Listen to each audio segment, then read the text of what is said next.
The state and the city of Albuquerque could soon lose a source of money that is critical to funding their crime labs.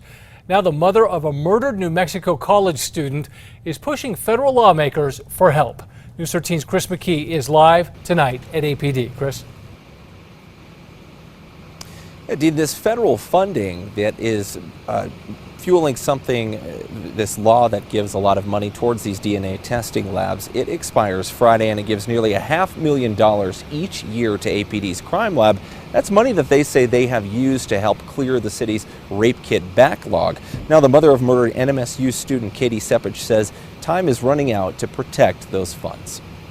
You know, DNA evidence is the truth. Jayanne Sepich has made it her life's work, pushing to help DNA labs in New Mexico and the rest of the nation in memory of her daughter Katie. It just breaks my heart to think about victims who may not get justice for a long, long time. At 22, Katie Sepich was raped and murdered in 2003. Her killer was only able to be identified through DNA testing more than a year after Katie's murder. And we need to get to the bottom of who perpetrators truly are. Speaking to us from out of state, Sepich is among DNA activists now worried about the future of tens of millions of dollars in federal funds for DNA testing labs that's now locked up in Washington. It's really, really important that we get this reauthorized, that we keep things moving. The Debbie Smith Act has stalled in Congress for the last 4 months as the House and the Senate haven't been able to agree on a bill to reauthorize or protect the funds from being used elsewhere.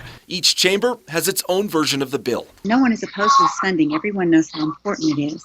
But for whatever reason, there are those that think there are other things that they can get passed if they hold this bill hostage. The act gives more than $300,000 to the New Mexico State Crime Lab and nearly $500,000 to APD's crime lab each year. APD says it's used the extra money from the act to get about 3/4 of the way through testing its rape kit backlog. I'm hoping that he can go talk to the other leaders in the House and say, look, this is too important. We need to just get this passed.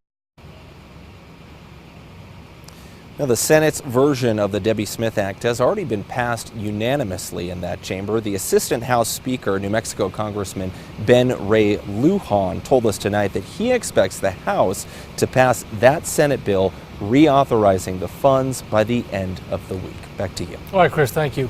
Now, the House Democrats' version of the Debbie Smith Act is tied to another bill called the Violence Against Women Act, which the Senate has not voted on.